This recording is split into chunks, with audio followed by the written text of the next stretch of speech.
The iMore Show is brought to you today by Pixelmator for iPad. It is a powerful, full-featured, layer-based image editor that gives you everything you need to create, edit, and enhance images on the iPad. If you saw Apple's iPad event keynote, you saw Pixelmator for the iPad.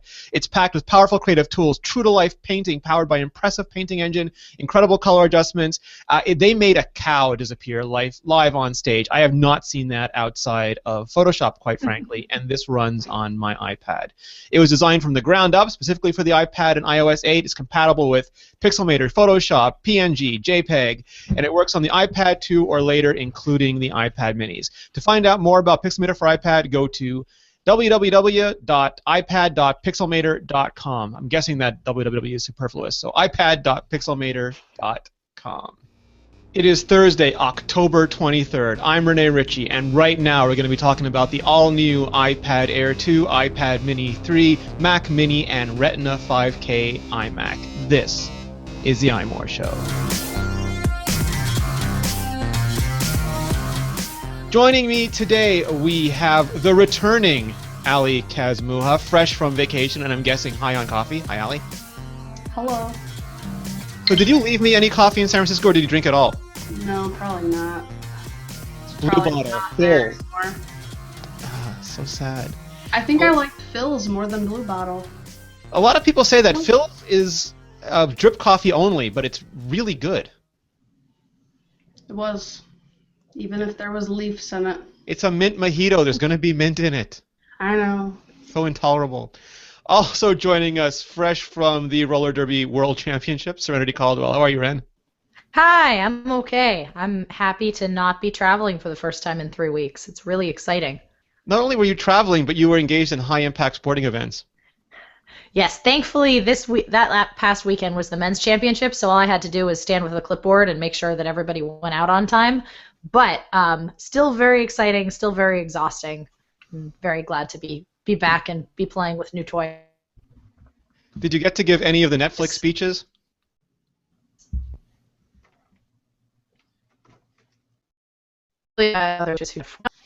Ren's cutting out. I hate this Google Hangout stuff.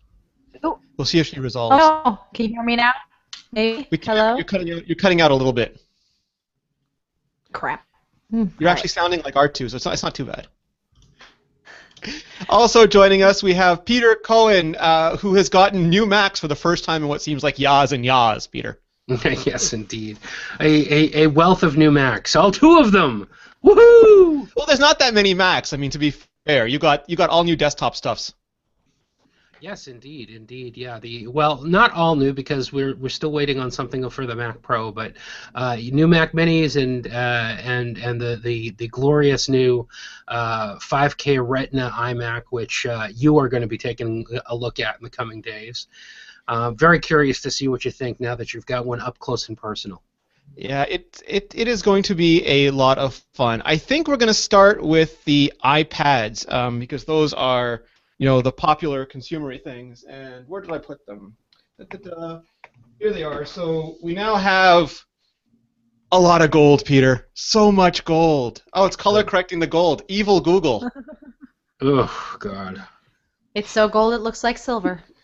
I mean, I thought that the iPhone 6 Plus was a lot of gold, but this is a lot. For people who are listening and not watching, I'm holding up just an immense amount of gold. This is like 2 Kardashian sisters worth of gold.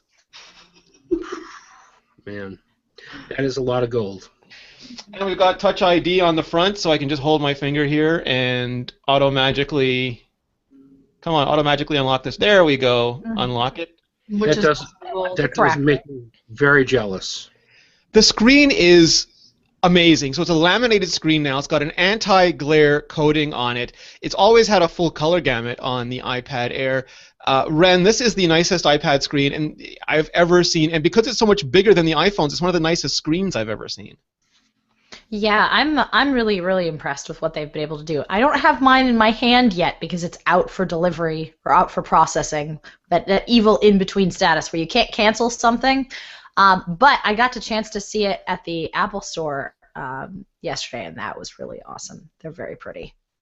Also have the iPad Mini 3, and I'm holding that up now, and Touch ID and that. So the only thing that and now it's going to ask me a million times if I can use Apple IDs on things. The only thing that's really different about this is the Touch ID. I mean, the 64 gigabyte, the 128 gigabytes are cheaper, and it does come in the gold option, but the Touch ID is the main thing, and this is the space gray version, which is actually not that distinguishable from the older silver back coating anymore. Does the new iPad Mini 3, did that get a laminated screen or no? No, it has the same non-laminated lower color gamut screen as last year. It is identical in every way to last year's model, except for the price of the storage options, the gold finish, and the Touch ID. So let's get into that a little bit. Sorry, Ren? Oh yeah, I was actually going to get into that. It makes me really sad that, I mean, I said this a little bit last week, but it makes me sad that they didn't lavish the love on the Mini that they did on the full-sized iPad. But at the same time, I kind of understand it. The iPad Mini did get a huge boost last year. Actually, I went back and read. John Gruber wrote a really good thing during his iPad Air 2 and Mini 3 reviews about the fact that the Mini made a gigantic leap last year. And given everything else that Apple has in the hardware pipeline, I'm not exactly surprised that they chose to maybe delay certain things until they can figure out, how can we fit the 88X into a much smaller device and still have the same kind of battery life? Is that something we even want to do? But I prefer the mini screen, so it was kind of a bummer not to be able to upgrade my iPad Mini. It's still on its original incarnation right now.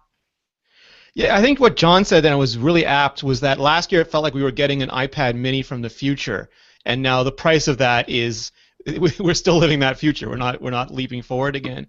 I've also heard rumors that Apple has just maxed out TSMC on production of the Apple A8 processor, and they just literally cannot make enough to fit in every iPhone and every iPad, so they made the hard choice of putting it in the iPad Air 3 and then, like you said, leaving the iPad Mini for next year.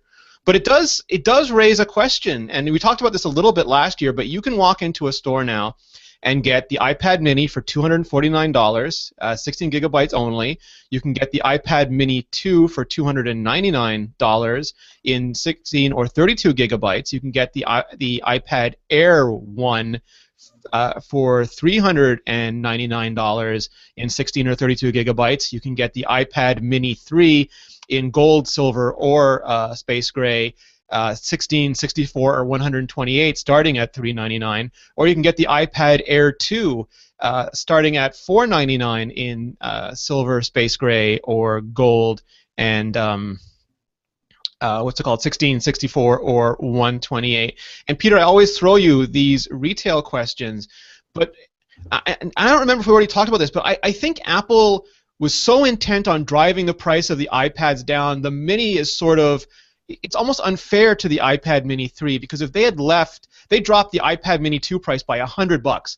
If they dropped it by 50, I think people would have looked at it and said, well, for 50 extra bucks, Touch ID and maybe getting it in gold and maybe getting the 128 or the 64 cheaper than it was last year was worth it. But at $100 cheaper, I think the iPad 2, the odds are stacked in its favor, maybe even against the iPad the iPad Mini 3.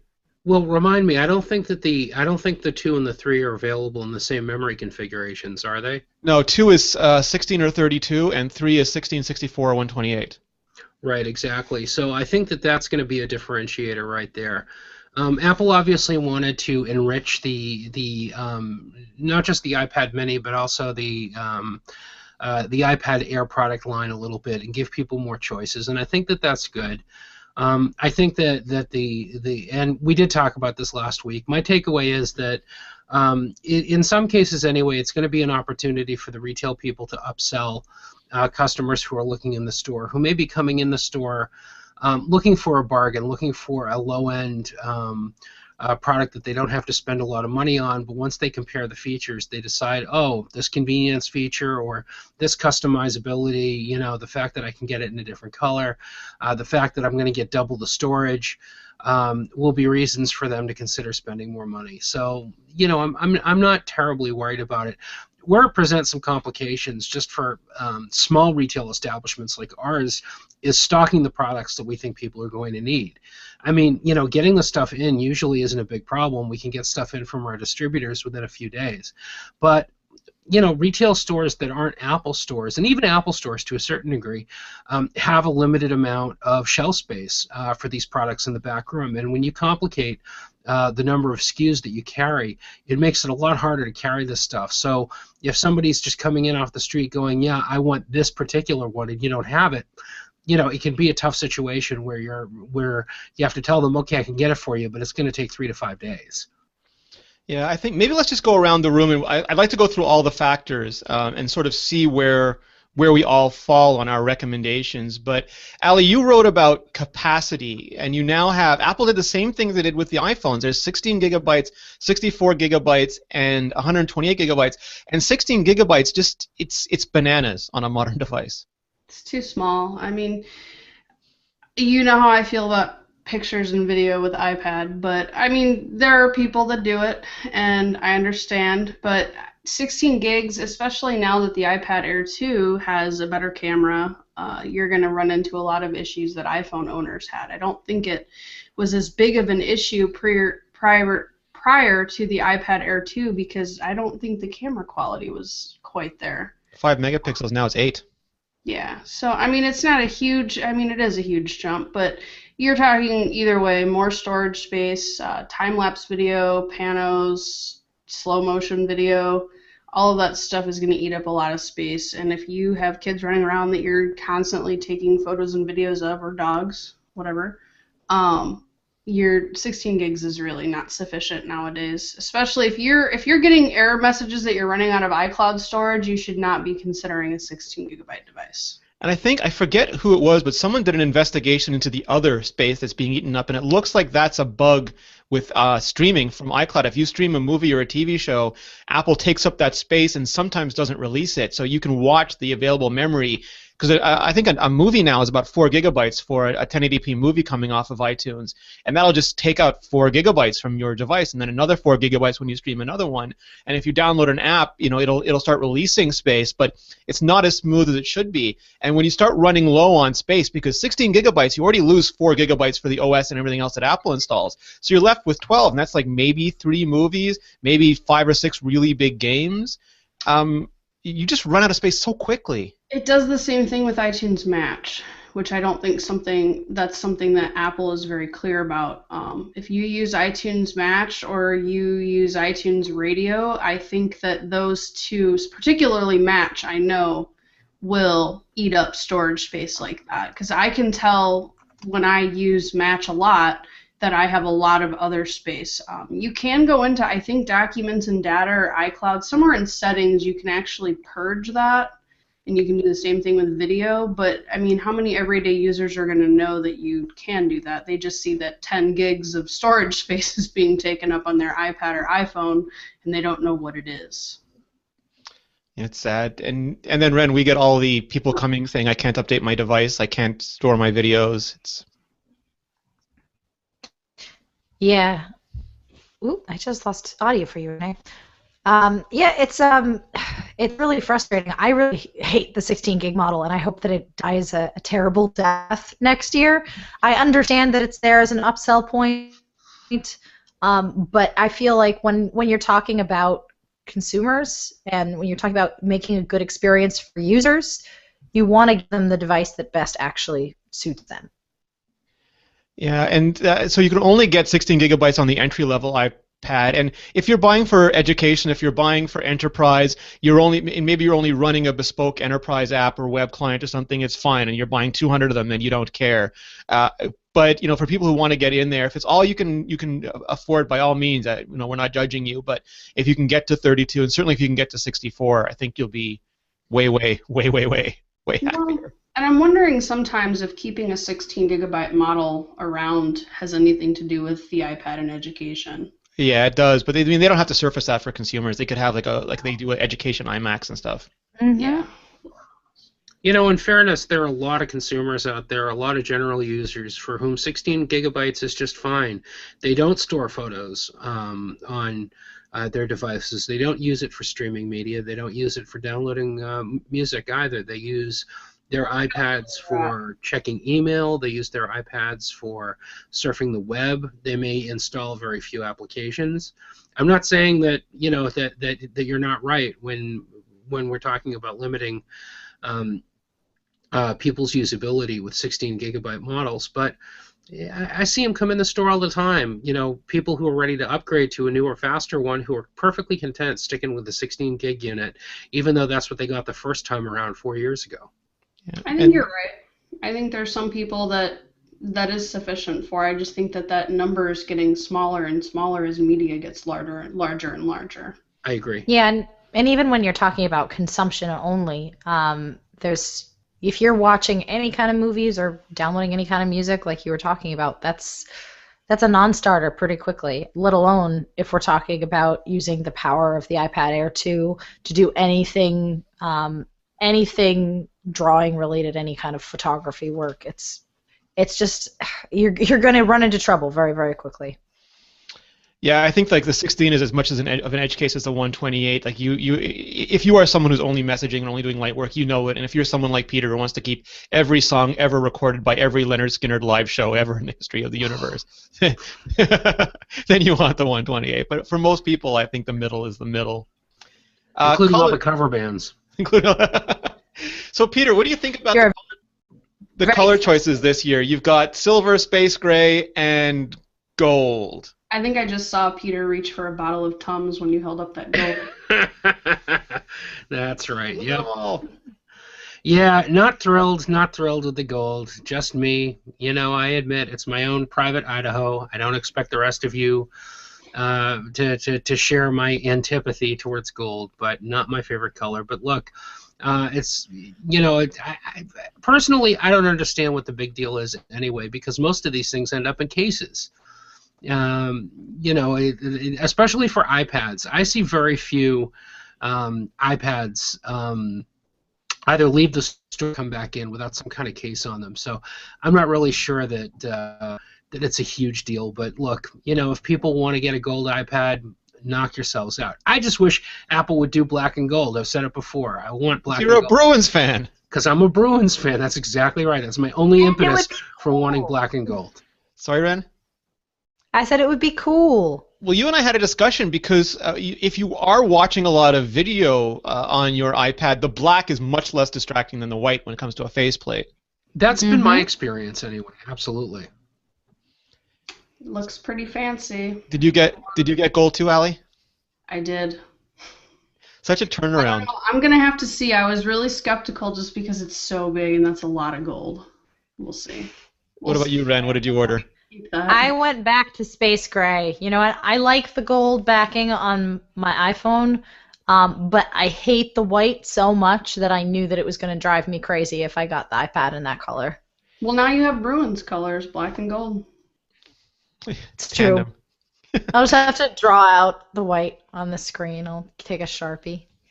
All right, so if we start talking about carriers, Peter, the iPads are different than phones because you don't have to tie a voice plan to it, and I've been impressed all around with what T-Mobile's doing lately.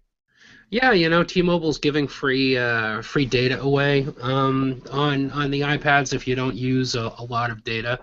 They're doing some very clever stuff. You know, they're sort of their marketing campaign is the uncarrier, quote unquote, continues, and they certainly have done some appealing things to make people consider getting an iPad with them as opposed to AT&T or somebody else. And Ren, I was just thinking for a moment, if you really want to blot that white out, get one of the Moshi iVisor or glass covers, because those you can just you know they've got the black frame around them. Mm-hmm. Oh, that's actually a really good idea. You were such haters, all of you. I had a lot of people that actually, once the prices of iPhone 5S screens came down, they would buy like a black screen for the gold. And have it swapped out. And just swap those out. Yeah, but you're still stuck since you can't swap Touch ID. You're still stuck with a white button. That's not too bad.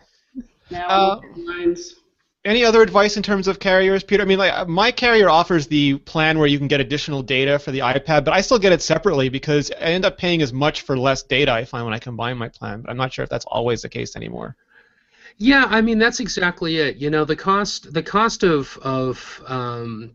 the real question I think for a lot of us is going to be whether or not our carrier allows us to have personal hotspot on our iPhones, because you know the cost of having a cell-equipped iPad is significantly more right off the bat. It's $130 more to get something that's got a cell antenna on it as opposed to just Wi-Fi.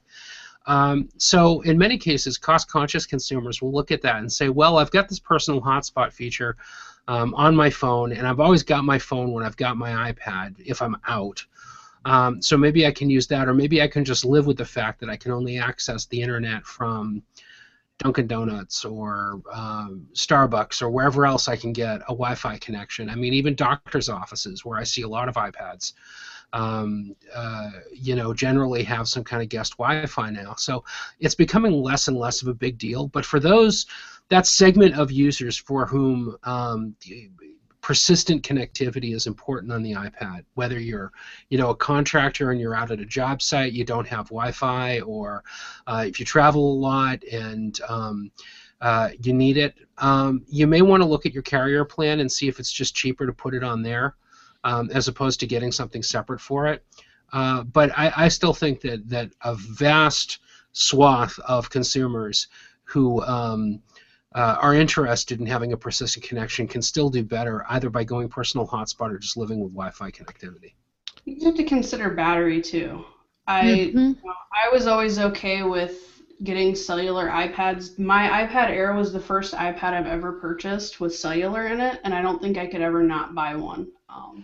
I don't know about any of the other carriers, but I have AT&T, and it cost me $10 a month for it to use the same 30 gigs that all my other devices can use, and it's not killing my phone battery when I'm tethering. If you're going to share that pizza with somebody else, you're going to pay $10 extra for that pizza. I know, right? But, I mean, within an hour of tethering on my iPhone, it would drain half of my battery. Now, I don't know how it would be with the 6 or 6 Plus, but it's great, Allie. I would buy the iPad Mini with cellular just to have a giant hotspot to carry around with me because the iPad Air battery was so good. But I've been using my iPhone 6 Plus. Now, I do worry about the data because I only have a 6 gigabyte plan, and before I had 2, I could put all that on the air. But in terms of battery life and the new instant hotspot, it's just terrific. I haven't really tested that with the 6 and 6 Plus. I just know when I had, I would tether for my 5S, I would tether for 45 minutes and my battery would go from 100 to 50%. It was not very efficient. So if you have an older device, maybe not the best idea. Ren, yeah, I'm with that one. Sorry, my timing is completely off today. Yeah, I'm entirely with Allie on this because as I travel a fair amount, both for our related industry and also just for travel, and best is that case on it or like any kind of battery booster. It's really nice to have a device that has 10 plus hours of battery life that that you can rely on internet wise. There have been more than one occasion where I'm sitting in a place where my phone is about to die and I'm like, oh shoot, how am I going to get directions for this random place, or how am I going to be able to do this thing, and then I'm like, oh wait, my iPad has cellular service, this is great.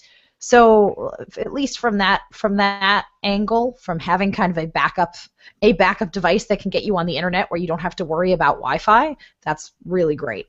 My recommendation would be probably if you have a 6 Plus, you're probably okay tethering from that. Now, I have both devices, and I spent on vacation, I purposely alternated the days that I used my 6 Plus and my 6 just to see. Every day my 6 was depleted. My 6 Plus, I think one time I went 2 days taking photos, taking videos, everything. The 6 Plus is a beast when it comes to battery life. The 6, unfortunately, is not so... It's much better than 5S and previous models, but it's still a one-day, you need to charge every day device if you're using it regularly. So I would consider that when buying an iPad, depending on what iPhone you have. So there's a couple other quick things to cover. The iPad Air got LTE Advanced. So if you live in an area that has LTE Advanced, you can get up to 150 megabits per second. It's got 802.11 AC wireless, and by my read of it, it's actually twice as fast as 802.11 AC on the iPhone 6s. It goes up to 400 something instead of 200 something, it's 800 instead of 400, which is really nice. There is an NFC chip in it, but it does not look like there's an NFC antenna. So if you were hoping there was some software enablement for NFC payments in the future, does not look like it. Don't do it. Such a hater. But you will be able to use Apple Pay. So here's my next question, sort of for everyone. I'll start with you, Ren, because you did the hands-on. How big a deal is Touch ID and Apple Pay on your iPad? Is it worth upgrading for? Is it worth spending the extra $100 to get the latest models for? If you're just considering getting the latest models because you want in-app Apple Pay, I don't know so much. Touch ID is an absolute must-have, at least for me. Going out into the world with these devices, and I tend to bring my iPad a lot of different places, it's very nice to have Touch ID as an extra security measure, because like my current iPads, I just keep a simple passcode on because it is seriously, it's a little bit too long to try and type in. I have like a 20-character password that I keep on my phone, which has Touch ID, because I'm like, well, I only have to enter this once right after I reboot. Whereas everything else I can use Touch ID for, especially if you're doing any kind of banking information on your iPad, and you want to be able to access, the third-party integration with Touch ID. I think that's a huge feature. But in-app Apple Pay is cool, and obviously it's very nice not to have to pull out your credit card in a public place. I really think that's kind of great. But it's not necessarily something where I'm like, must buy. And at the same time, yeah, I don't think necessarily we need an NFC chip and antenna enabled in iPads, because paying with a phone is nice. Paying with a 10-inch tablet, like trying to tap it against the NFC reader, maybe a little bit too much. Well, and consider too in your area, I know Rene up in Canada, they're like covered in NFC, In my area, I don't necessarily know in a smaller town how we ski on NFC, Allie. But here I don't know how many merchants. If I say, "Can I tap to pay?" most of them are going to look at me like I have 6 heads. So it just depends on where you're at. Now, when we go into Chicago or like when we were in San Francisco, that's fine. It's everywhere. You can use it pretty much anywhere because NFC has been accepted for so long. But just, look around and see what merchants around you are even going to support it too, because that might make the decision for you. Now, on the iPad, you can't tap to pay anyway, correct? It's just the online you can verify with Touch ID.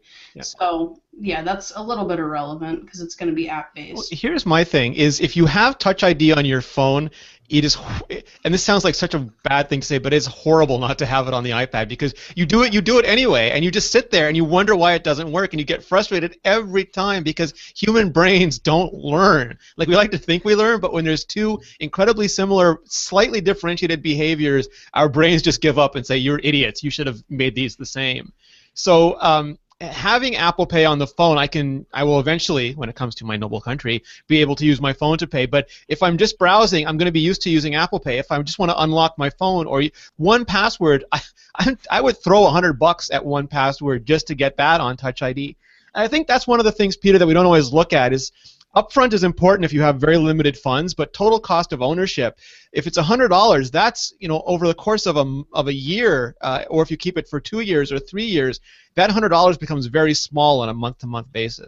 Yeah, exactly. How many lattes are you going to be able to afford? Well, 20 actually, but 20 lattes is not even 1 month's cost. That's nothing. That's right. So you're absolutely right. Total cost of ownership is an important consideration, and I mean that's what drives a lot of people to buy Apple products to begin with. The knowledge that they're going to be more convenient to use, they're going to be more reliable, and the overall user experience is going to be better. So one can't discount that at all. So my advice, and we'll go around the room and get everyone's advice, but my advice is if you're buying a new iPad, like if you've never had an iPad before and you're buying a new one, or you have an iPad that is like Generation 1 or Generation 2, it's still an A5 chipset, or the original iPad, go for the latest. Go for an iPad Air 2, or if you really want to, if you want to do computing stuff, if you want to have that big screen, if you want to have the latest processor and all that functionality, if you really want a quasi-laptop replacement, go for the iPad Air 2. Go for the middle storage. The color is really irrelevant. Just picture what color you like best. But like Peter said, the case makes it really irrelevant. And enjoy it. If you want to travel, go for the iPad Mini. Get the iPad Mini 3 because Touch ID, it stops people shoulder surfing your passcode. It lets you use Touch ID enabled apps. It is just so much more convenient. If you absolutely don't have any more money in your pocket, a lot of people are saying save $100 and get the iPad Mini 2, and I don't agree with that. If you really need to save money, get the lowest price entry level you can, because you just want to get in the door. But otherwise, future-proof yourself. Get the latest iPad. It'll serve you well for 2-3 years to come. Ali, start with you. What do you think? Oh, if you have an iPhone that has Touch ID, you need to buy an iPad that has Touch ID. Or if you are thinking about upgrading your iPhone to a model that has Touch ID, if you want to save yourself sanity, get either an iPad Mini 3 or an iPad Air 2 if you can afford it. I agree that I don't necessarily think that a 16 gigabyte model is a good option for anyone at this point, especially with the iPad Air 2, because again, updated camera, more storage space. If money is an issue and you do find yourself using a lot of storage, I would honestly recommend, if you can deal with the lack of Touch ID, buying a 32 gigabyte lower model over a 16 gigabyte model. That's just me. The worst thing is if you load up a device and you are already out of storage space and you're already constrained by that, it really hinders a user experience. So get what you can. If you can afford an iPad Air 2 or an iPad Mini 3 with Touch ID, that would be my recommendation, especially if you already have a device with Touch ID. Ren, I forgot to mention the camera. Could you maybe give your thoughts on which iPad people should get, but also touch on the new camera? Yeah, absolutely. Well, let's talk about the camera first, because I do think it actually influences which iPad people can buy. So my feelings on people taking pictures with iPad cameras is pretty well known at this point on this podcast. But I have to say, as much as I hate the idea of random tourists taking a 10-inch iPad and snapping with it, at least Apple has recognized that, hey, if people are going to do this, at least let's give them good pictures. Yes, Rene, exactly like that. You taking a picture of the podcast? Yes, I am, with my iPad tourism camera. Oh, your tourism camera. I don't like it. I don't like it as a tourist thing. I don't like it as let's use a giant iPad to take pictures. But there are use cases for it. Apple showed off a really cool app on stage in terms of like batting practice, which is really neat. And I have been using the Mini for taking some roller derby stuff. So like it's not completely out of the question. And then of course, even wrapping back to the tourism thing, so I don't completely insult tourists. Some people use the iPad to take pictures with because maybe they're from a different country, and they their iPad can hop on Wi-Fi or something like that, or maybe you can buy a cheap plan for your iPad since they're technically unlocked. Like there's a lot of potential there for people who want to take photos, and Apple has recognized that and put in higher megapixel camera in the iPad Air 2, sadly not the Mini, a better sensor. Looks like between iPhone 4S and iPhone 5 in terms of camera tech to me. Is that your read? Yeah. Yeah, it's definitely it's that kind of a jump. I would even say up to the iPhone 5S's camera technology, because we do have the slow motion video, the sort of the lower capability of it, but it's still 120 frames per second. 2.4. Yeah. The 2.4 lens aperture, and in terms of output, again, I haven't had a chance to really experiment with the camera outside of the store, and I'm going to do that a lot when I get mine in. But based on the pictures that Apple is showcasing, it definitely looks like a huge improvement. I took iPad photos for Macworld's last iPad guide for the iPad Air, and even the iPad Air's camera, the original, is not great. So seeing them really put some love into the iPad camera, at least on the bigger model, is pretty exciting. It makes me very sad and frustrated that the iPad Mini did not even get any of these updates, not even the software updates for burst photos. Because the Mini to me feels like the perfect device for if you want to be oversized, have an oversized viewfinder and still take photos. The Mini seems like a great device to do that with. The iPad Air feels a little bit too large to me with a 10-inch screen. But again, maybe a component issue, maybe just that they're waiting until next year when they rev the camera even further and they want to, pack a bunch into there, maybe a weight issue. But yeah, I think photographers, anybody who wants to use their iPad for photography or as a view screen, whatever, should definitely consider the new iPad Air 2, especially if you're using it as an external view screen or if you're pairing it with your DSLR. The reduced glare on the iPad Air 2's screen is really exciting if you're doing outdoor portrait shots or anything like that. I don't know what the color balance is, if the color balance is any better than the previous iPads in terms of being able to tell what you're getting at. Yeah. So there's still that, and your mileage may vary, of course, but that's definitely a thing. And then in terms of my own personal, like, what should you get if you're on a budget? I would actually, unless you're looking to do heavy photography or video work, I might actually say go with last year's Mini. Go with the Retina Mini 2, and get a 32 gig, and that way you're spending about the same as an iPad Air 2, but you're getting the larger space and you're getting it in a smaller package, which I tend to personally like. Again, your mileage may vary, but and of course, if you're a creative professional who wants to play around with the iPad Air 2 is not necessarily God's gift to creative professionals, but it's awfully close. We've seen, of course, the Geekbench scores now, and like a processor, which is pretty exciting for any kind of rendering work. 2 gigs of RAM is huge. I am looking forward to not having any lag on my drawing programs. Thank you very much. I think Gruber said that when you combine it with Metal, it's almost as fast as current MacBook Airs. Never mind the older MacBook Airs. Which is crazy to me. It's really sort of flabbergasting.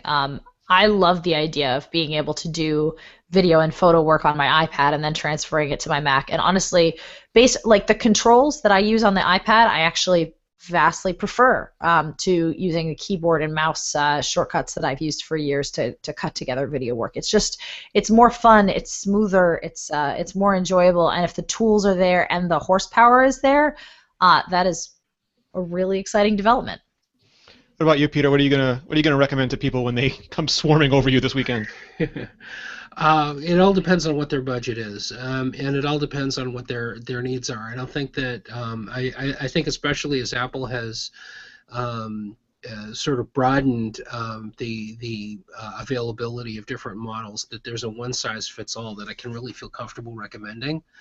I would say that Touch ID is definitely the takeaway for the new models.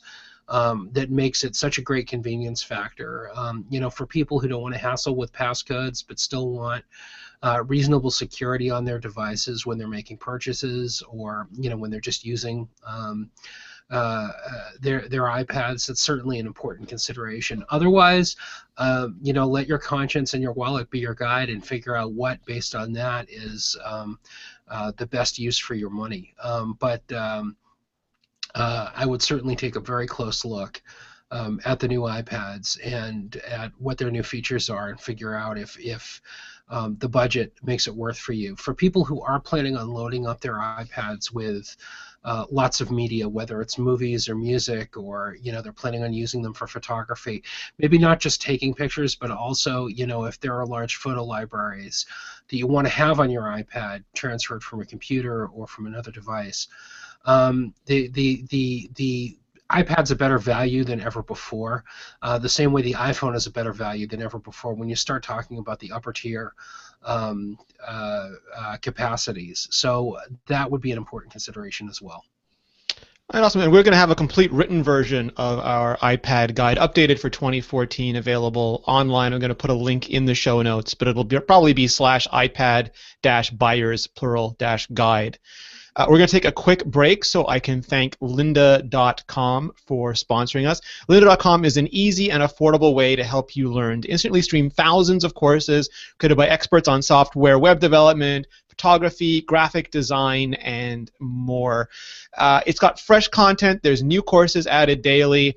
I've been using it, admittedly slowly, because of all the new devices that we need to review, but I've been using it to try to learn Logic so that I can stop editing podcasts and GarageBand like an animal, and Jason Snell and Dave Wiskus can stop making fun of me. Peter, I believe you've used Lynda before as well. I have indeed for various and sundry stuff over the years, and I've always been impressed with their course material. Yeah, it's great. I mean, you go there, you load it up on the web. They've got versions for iPhone, for iPad. I mean, it's going to look gorgeous on the iPad Air too, and Android devices as well. They've got beginner courses, advanced courses, and they have pretty much, Apple is updating a ton of stuff right now. There's iOS 8, there's Yosemite, there's all the apps that go along with us. And Linda is so fast at adding new stuff. I don't know, Ren, have I ever asked you if you were familiar with Linda? Yeah, so my former colleague Chris Breen does videos for them, and it's a really, really awesome service. I use that to catch up on tech that I may be out of the with to check out the new version of the Creative Suite to sort of catch up to make sure that that all the buttons that I knew and loved from like CS5 were still in the right place. Yeah, I mean, it's great for that, and again, because they are so fast at updating, you can really go in there. And the best thing is there's one low monthly price. It's $25. That gives you unlimited access to over 100,000 video tutorials. If you want to, you can upgrade to premium, and then you can, download project files, practice along with the instructor, watch stuff offline. But it's just amazing. And some of the new stuff they have, iPhone and iPad essentials, iPad tips and tricks, create an iPad web app, shooting with the iPhone, setting up your mobile office to work from anywhere. If you want to learn something and it's related to tech, you should just go to lynda.com. It should be bookmarked huge on all your devices. And we've worked out a great deal with them. It's a special offer. It makes all of the courses available free for 7 days. All you have to do is go to lynda.com/iMore. That's lynda.com/iMore. Try it out, even if you're not sure about it. I mean, they're kind enough to support the show, so I'm asking you guys to be kind enough to support them. Just go take a look at it and see if there's anything that's interesting. If you're looking for a new job, if you're looking for a promotion at your job, if you want to get started with a new hobby. There are so many reasons that lynda.com is the closest thing to jacking into the matrix and learning kung fu. You certainly should check it out. That's lynda.com/iMore. Thank you very much, Linda. All right, enough iOS devices, Peter. It is the time, the age of the Mac, and well, you've got because I was getting a little bored there for a while. I'm just kidding. So tell me about this new Mac Mini. What's going on? How's it doing? Well, after 2 years, we finally got a new Mac Mini. Apple introduced a new Mac Mini last week that is not the machine that everybody was hoping it would be, but it's the one that we deserve, I think, more than anything. It's the Dark Knight Rises of Mac Mini.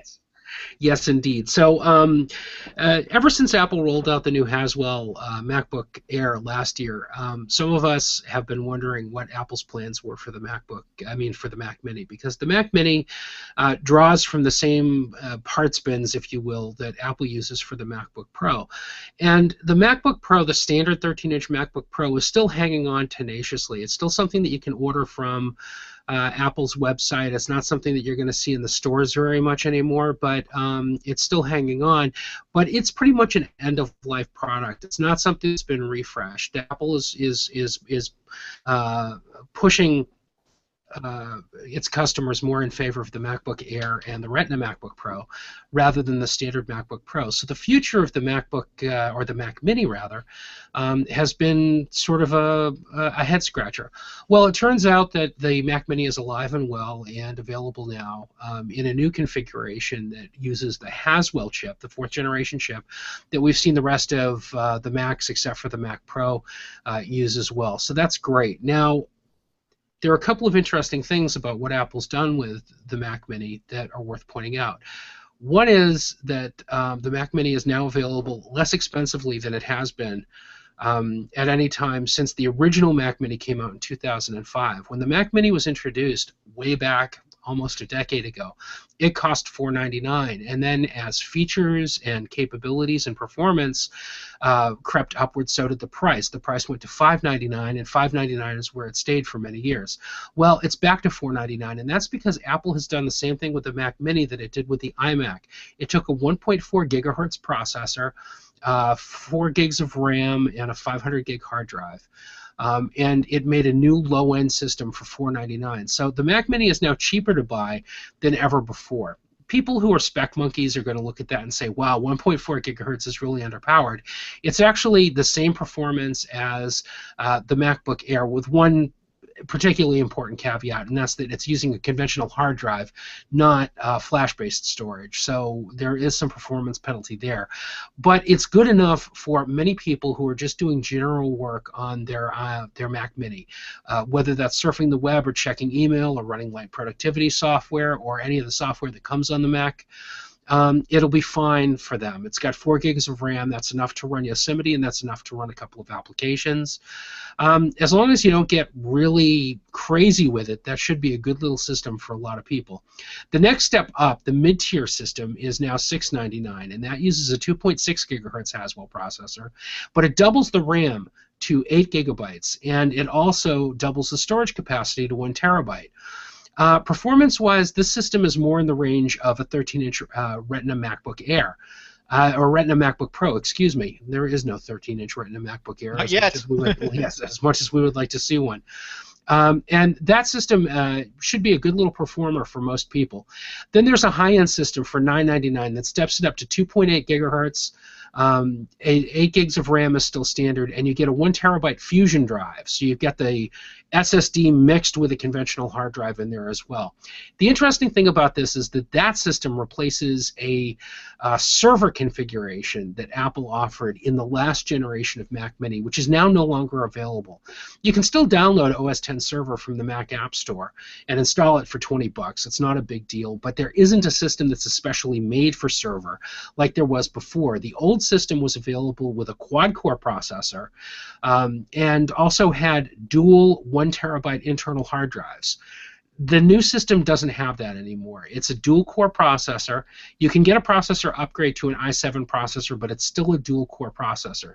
And if I understand correctly, the reason for this, the reason why there is no quad-core option anymore, is because the chips themselves, the Haswell chips that are dual-core and the Haswell chips that are quad-core, actually use a different interface on the main logic board, which would require Apple to manufacture 2 different main logic boards for the Mac Mini. And that's not something that they're probably very comfortable doing, so they didn't do it because of cost savings. So unfortunately, there is no quad-core option anymore on the Mac Mini, and the RAM is not upgradable. So you have to decide what you're going to need for RAM when you first buy the machine. Now, for most consumers, for most people buying Mac Minis, this isn't a big problem. Very few people, if ever, have the need to open up their Macs. If you're a tinkerer, the Mac Mini was kind of nice because you could just pop the bottom plate off and you could pop in a couple of more RAM chips and you could increase your RAM if you wanted to. You can't do that anymore. You've got to decide when you buy it what system you want. You can order it with up to 16 gigs of RAM, but you are paying a certain penalty to Apple for doing that because Apple tends to price its RAM well above what you would pay on the street for a couple of DIMMs that you would put in there. So, you know, all told, it's a pretty good little system. It looks more or less the same as it did before. It's the same height, the same width, and it's still got an IR interface on the front of it, so you can use a remote control. Even your Apple TV remote will work just fine with it if you want to use it as a home theater PC. Interestingly, on the back, Apple has put in Thunderbolt 2. Mm-hmm. So this is the second desktop machine to get the third desktop machine to get the Thunderbolt 2 treatment. The Mac Mini is available with it. Most of the iMacs still use the original Thunderbolt, except for the new Retina iMac, which we'll be getting to, and the Mac Pro. One of the other cool things that you can do with it is you can actually drive a 4K display off of the HDMI port. So if you wanted to hook up an HDMI TV or a 4K TV to your Mac Mini and stream content, 4K content, it is hypothetically possible to do, although you are going to be limited to 24 or 30 hertz depending on the resolution that you choose. So there may be some less than optimal screen refresh. So we did something interesting. Apple kindly offered to send you a top-of-the-line Mac Mini for review, and we got you the bottom end of the line Mac Mini for review. So you're going to look at both the best of what you can do, but also if someone's a student, if someone's a child, if someone is a developer who just wants a foot in the door, how far they can take that entry-level Mac Mini. Yeah, and a lot of people are interested in this entry-level Mac Mini's capabilities. A lot of people who are first-time Mac customers, people who might have had an iPad or an iPhone before but have never had a Mac, are very interested in the Mac Mini because it's a bring your own keyboard and monitor configuration. You know, you just get the Mac Mini in the box, but if you've got a PC sitting at home moldering, you know, maybe it's a tower PC or a mini tower PC that you've had for a few years and you don't use it anymore, or it's laden with malware and viruses, or it's broken and it's just too expensive to bother with. That brings a lot of people into Apple stores and Apple retailers like the one I work at, and they're interested in getting a Mac, but they're not interested in spending a lot of money. So this lets you get your foot in the door as a Mac user without a huge cash outlay, because $499, you know, is still a lot less than $900, which is the closest you can get if you're buying an 11-inch MacBook Air, or $1,000. It's half the price of a 13-inch MacBook Air. So it's a very inexpensive way to get started with the Mac. Rene, you worked for a well-known publication that was very Mac-y stuff. What do you think of the new Mac Minis, and who would you say they're for? I actually agree with Peter in terms of their low-end positioning. When I worked for, I found, and I was around for both the lower end Mac Mini and then the $799 Mac Mini refresh. It's really easy to position that machine to people who are thinking about getting a Mac or getting their first Mac, or have a Mac ecosystem and need something to store their media. And the fact that the Mac Mini can drive a 4K display or a 4K television is sort of an added bonus in that latter arena. But when it comes to consumers, and it comes to users kind of looking to dip their toe into the Mac world, most people, they want a new machine. They don't want to go trawling on eBay for used items if they're transferring over. And the Mac Mini comes in at an affordable price range, and in addition, as Peter said, it allows you, you do get to bring your own keyboard, your own mouse, your own monitor. You can hook up into the rest of the system that you already have without too much trouble.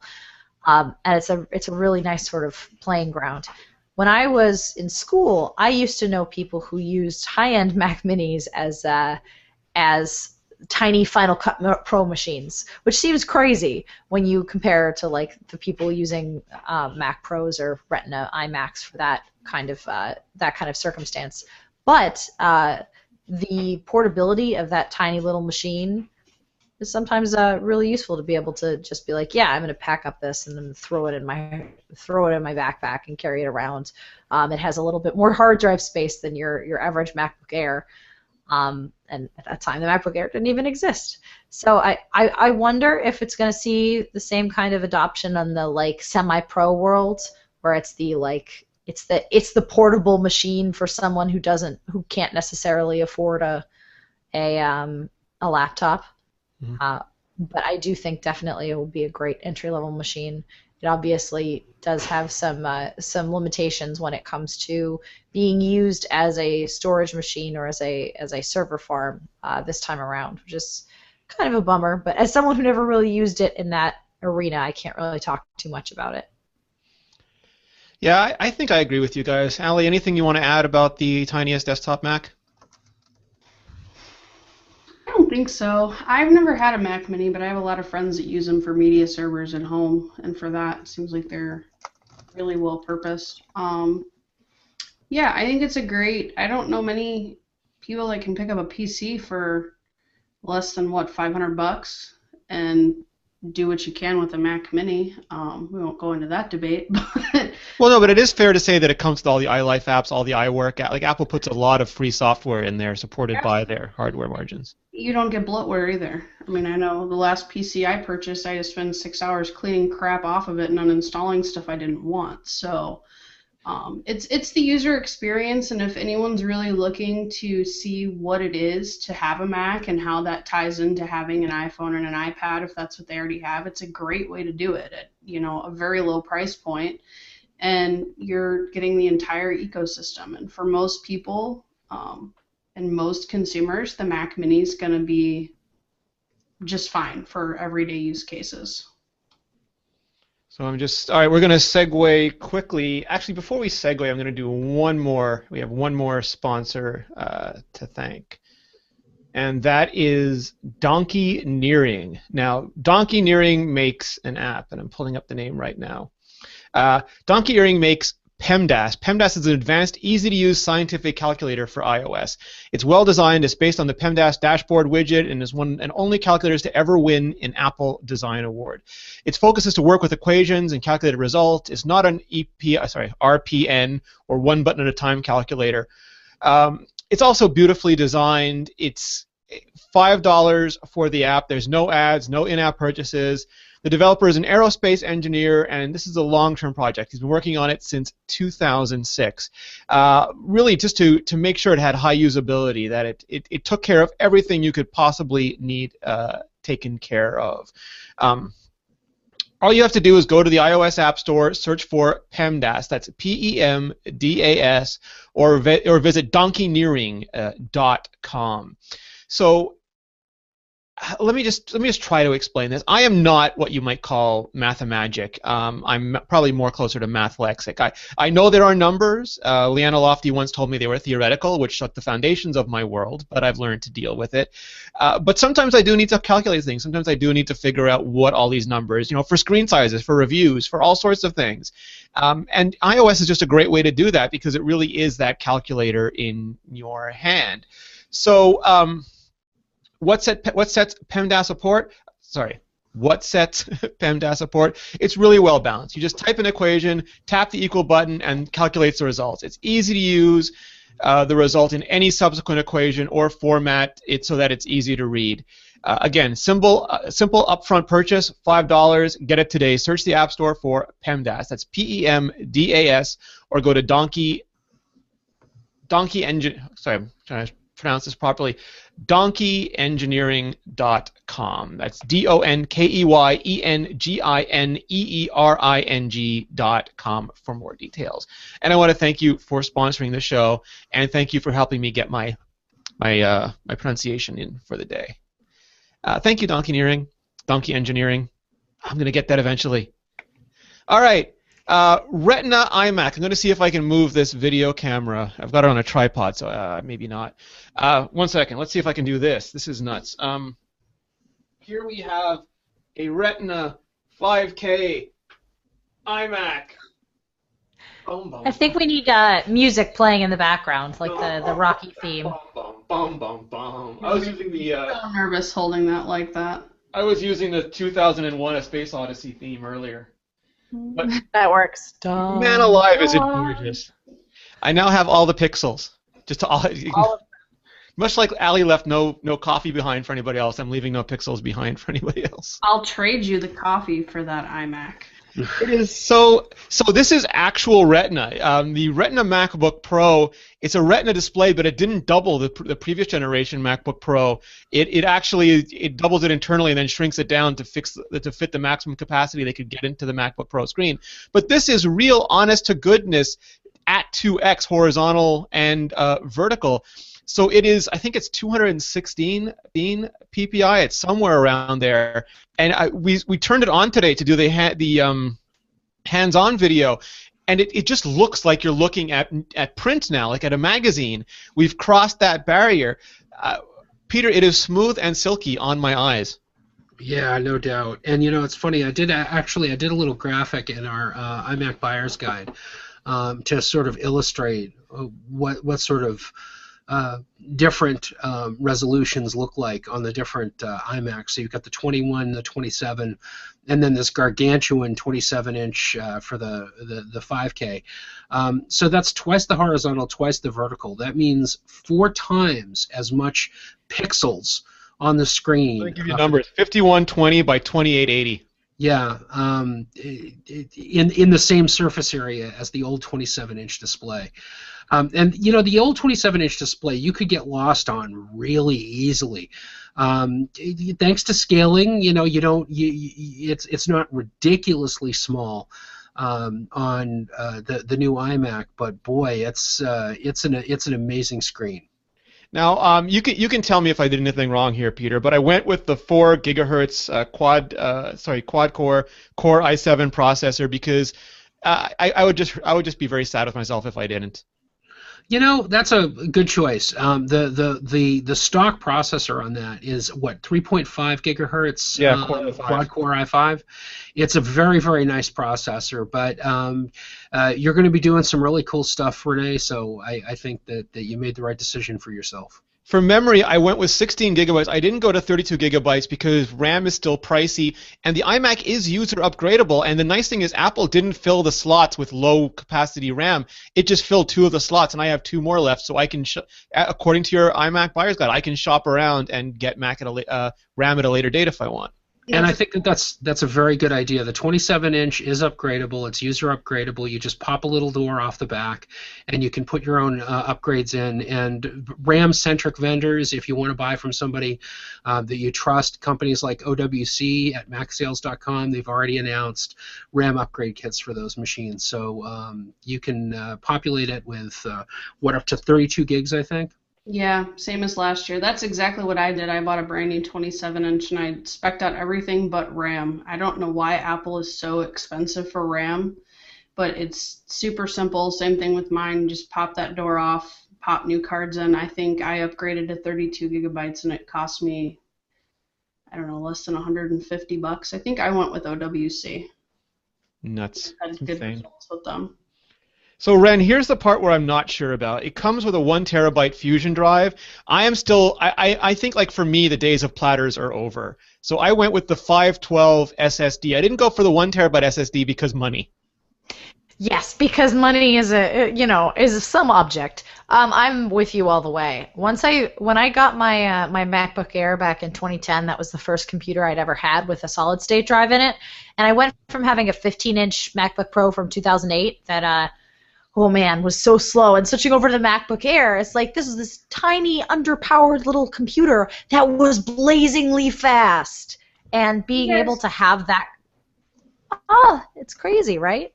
Have you guys tried computers with Fusion drives in them? I have not tried one yet. My iMac has a Fusion drive in it. And? I do not know the difference between a solid state because it smartly puts things that you use regular onto the solid state partition and uses basically the traditional hard drive as storage. So maybe my music's in there and other stuff, but it drops it on I would never know that I have a 1 terabyte Fusion drive, I think, in my iMac, and I've got the quad core configuration, and I would never know that I have a Fusion drive in my computer. I would not know the difference between that and a solid state. See, I figured I could hang drives off of the Thunderbolt 2 port, and I could go pure SSD internally and then just hang a drive or 2 off the Thunderbolt ports. Yeah, I don't know. Go ahead, Allie. It's a funny thing, and I think that Apple offers a really good value with that. I mean, you get the same performance as a solid state, at least in my experience, for a lot less money, and you get more for it. Well, let's look at what people are hypothetically going to be using the 5K Retina iMac for anyway. You know, people are this is a content creation monster workstation, no question, right? If you're working with digital video, regardless of whether you get a 1 terabyte or 3 terabyte internal Fusion drive or go pure SSD, you're going to need external capacity anyway. That's what the Thunderbolt 2 is there for, and people make really magnificent Thunderbolt 2 RAIDs now that are perfectly designed for people who are doing 4K video editing and other stuff like that. So I don't think that it comes with a 1 terabyte Fusion drive. You know, there's a case to be made for maybe bumping it up to 3 if you think that you're going to need a lot of application stuff, or if you want a lot of stuff handy on your boot drive. But that's what the Thunderbolt 2 is there for. You can always expand it out. Mm-hmm. So the last thing is I got and I have to look up the name because my memory is failing me on what this is actually called, but I got the upgraded graphics card. I got the AMD Radeon R9 M295X with 5 gigabytes of GDDR5 memory. And the reason I got that is because I feel like there's a Retina tax that anytime Apple puts out a new Retina device, they are at the bleeding edge of driving all those pixels. Like the iPad 3, the iPhone 4, the original Retina MacBook Pro, they're all great, but at certain times you'll feel them grinding a little bit because they're driving it, but they're driving it in the red line. And then the next generation is doing the same thing, but driving it, sort of in the middle gears. And I thought that by getting that GPU, I wouldn't have to worry about, things like full screen animations or any time when I am pushing a lot of pixels. And it was a little more expensive, but I thought that if I was going to splurge, I was going to splurge on the GPU. I think that makes sense. I still haven't seen any solid benchmarks for this particular GPU compared to the stock unit or compared to what's available on the other 27-inch standard resolution iMacs. But better safe than sorry. You're getting twice the amount of VRAM. Now, where does VRAM really come in handy? VRAM comes in handy if you're doing 3D rendering or effects rendering or anything that's hitting OpenGL, where it can load more textures, it can load larger textures into memory and stuff like that. Where VRAM isn't necessarily going to help you going from 2 gigabytes to 4 gigabytes is in stuff that isn't really graphics dependent. But, there's certainly a case to be made for the 4 gigabyte version. Basically, outside of storage and outside of RAM, which, as you pointed out, Rene, you're going to be able to upgrade on your own. You basically murdered this thing out. I did, and we did an episode of Vector earlier this week because Guy English, who bought the Mac Pro, was starting to call it his cylinder of shame because he and Marco Armand and a bunch of other people have been waiting so long for desktop Retina, and you're not going to be able to drive this from a Mac Pro. You're not going to be able to drive any 5K display from any desktop computer till Intel gets their Skylake in order, and they still haven't gotten their Broadwell in order. And I know you went over this last week, but just to position this, you said this before, Peter, right? Like if you're doing high-end graphics, if you're hitting OpenCL, if you need massive parallel computing, you want a Mac Pro. But if you're doing a lot of visual stuff like photography or things that are single-core dependent, it looks like the iMac is the way to go. I think so, absolutely. So let's go around the room again and sort of figure this out. Ren, if you were recommending a desktop Mac to someone these days, what would you be recommending? Desktop Mac, again, depends on what the person's using it for, depends on what their price range. If you have the Retina iMac is amazing and a really, really good value for what it provides, and you don't necessarily need to spec it out all that much if you're just doing it for basic tasks and you really just want to appreciate the Retina screen and watch really good video on it. For the majority of people who don't have that kind of cash to spend, though, I think the 21 and the normal 27s are perfect buys. I have a 21-inch from last year, and I absolutely love it. Although I would get a solid-state drive in that one. I have a Fusion in it right now, and it slows at weird points, which is unfortunate. I think part of that is Finder behavior, Peter. Like I know whenever I put an external drive or any drive in it has to, if you want to Spotlight or Find or something, you have to wait for that drive to spool up, and that just seems to slow everything down. Sure, absolutely. In some cases, external storage is completely unavoidable. But that's the I guess the price that you pay for the convenience of having more capacity. Yeah. So Ren, when would you? So one of the things that I'm still thinking about too is portable, because before this iMac, I was just using a MacBook Pro plugged into a Thunderbolt display, and I'm essentially replacing that for most uses now with an iMac.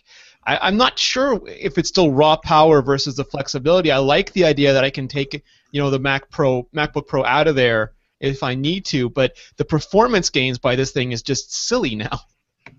It's incredible. And you know what?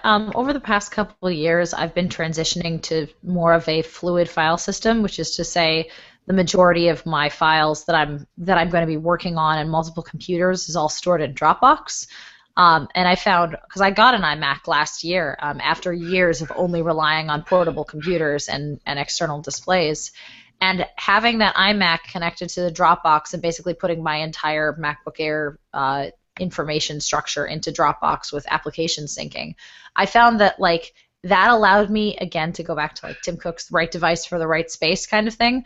That allowed me to use the iMac when I wanted sheer raw power to edit video or something like that. But it also allowed me to take things on the go and go wherever I needed to. Yeah, I think that's why that's sort of what you do, Allie, right? You have an iMac and a MacBook Air. I do. I have a MacBook Air and a 27-inch iMac. I do most of my work. I think my 27-inch iMac is the whatever you could spec out last year, like the 3.4 turbo boost up to the 3.8, and I would say the same thing. If you really need the Retina, go for the Retina. You know if you need that. But otherwise, I think a 21.5 or a 27-inch iMac are a great deal, even more so now. It looks like I don't. Did Apple drop the prices of those a little bit? I felt like they did, but maybe I'm wrong. I think they've dropped everything by about $100 this year. At least that's what it feels like to me. Yeah, I mean, and I'm kind of in the same boat as Ren. I've kind of been migrating things to a cloud storage. So most of my documents for a while now that I access regularly are either in Dropbox or they're in iCloud. Before they were kind of contained in iCloud. Now they don't have to be. But I think it just depends on your workflow. I think for a lot of people, they're probably not going to need the Retina. Those that do, they know. Yeah, it's like we were talking previously that the Mac Pro is a Lamborghini, and if you need a Lamborghini, your commute to work is still going to be your commute to work. If you're getting the Lamborghini, it's for very specific reasons.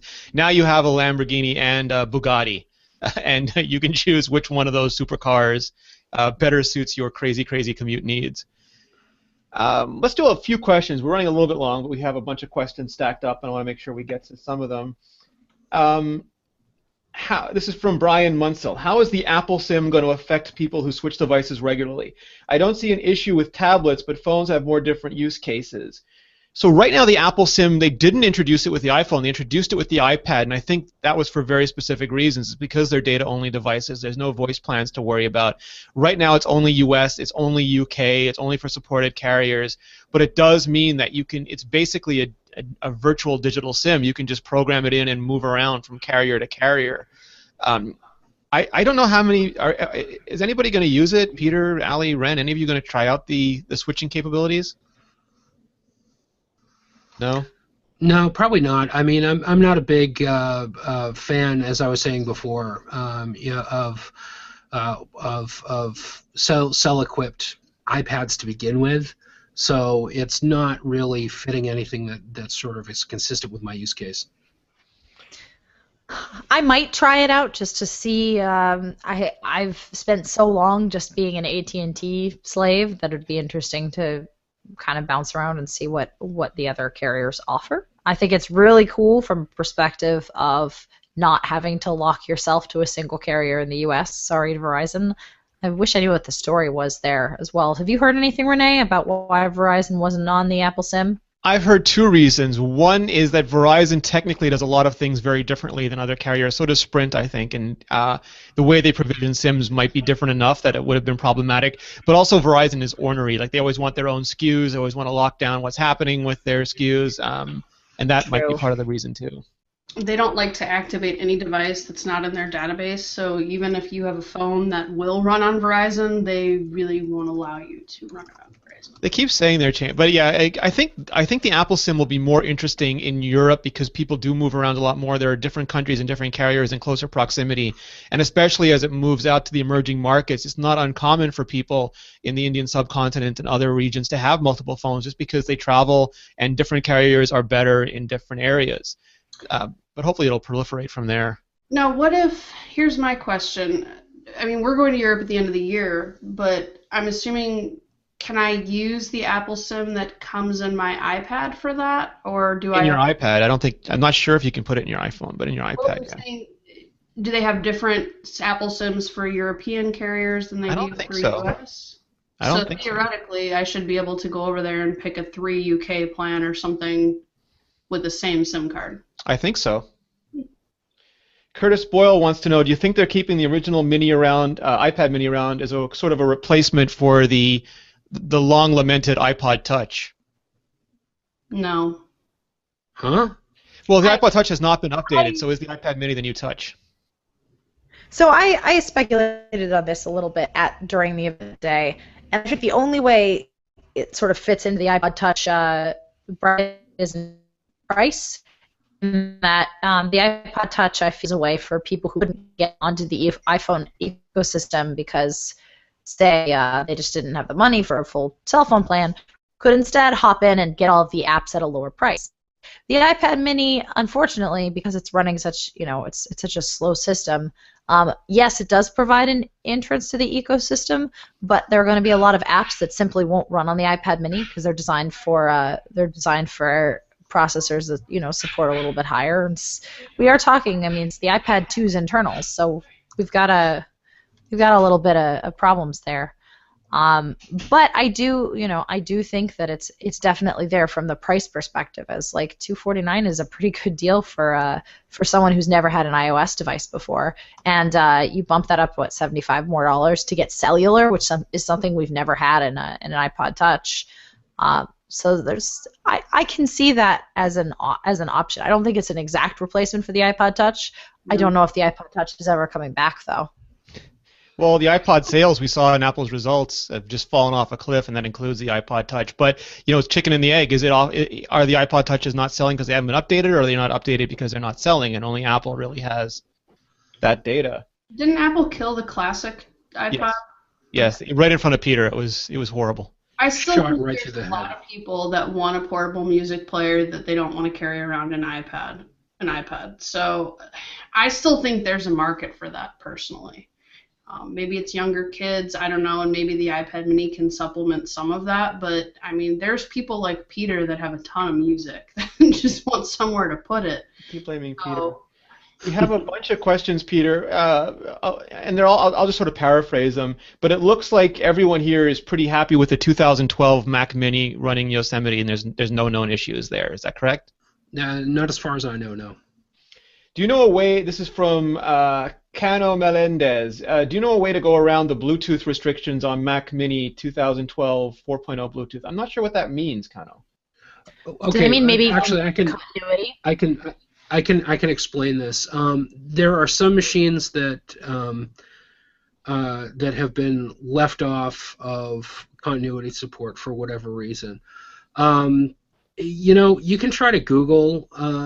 You can try to Google it, but I'm not sure on that specific configuration what the story is. But at least in a couple of cases, people who have actually upgraded the Wi-Fi/Bluetooth hardware in their devices and start messing with .kext files and start playing around in the terminal can illicit continuity connectivity on their devices. But the bottom line is Yosemite is pretty hardwired. For most of us, Yosemite is pretty hardwired to either support continuity on your machine or not, depending on what the machine's ID is and depending on what hardware is installed in it. If it's not doing it now, then I wouldn't count on it. And no, the number one question that I've been asked since Yosemite came out, you cannot add a Bluetooth 4.0 dongle via USB and expect continuity to work. That's dead in the water. Yeah, my understanding is that Apple didn't want anything that would provide a buggy or not perfect user experience. So the stuff that works is the stuff that works, and anything that was a little flaky, they just didn't enable. And just anecdotally, even the machines that are supported aren't working perfectly with continuity. There are definitely some growing pains that we're having with continuity right now. And I'm sure it's stuff that Apple's going to sort over time with incremental releases of Yosemite and possibly iOS 8, but it's going to take us a little while to get there.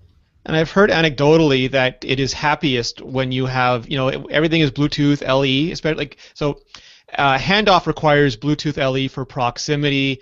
The call relay requires you to be on the same Wi-Fi network. The SMS relay requires you to have both devices on an active network.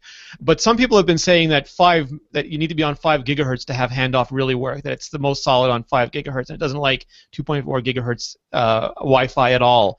So we'll see, sort of how that plays out. But yeah, it's a little hit and miss still.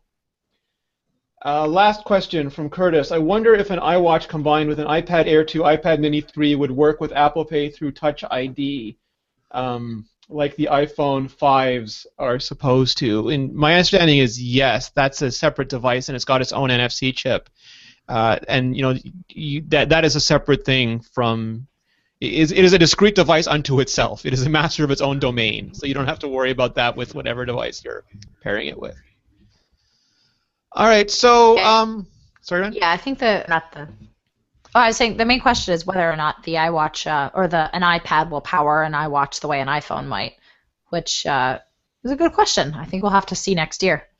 Yeah, whether the pairing will be the same.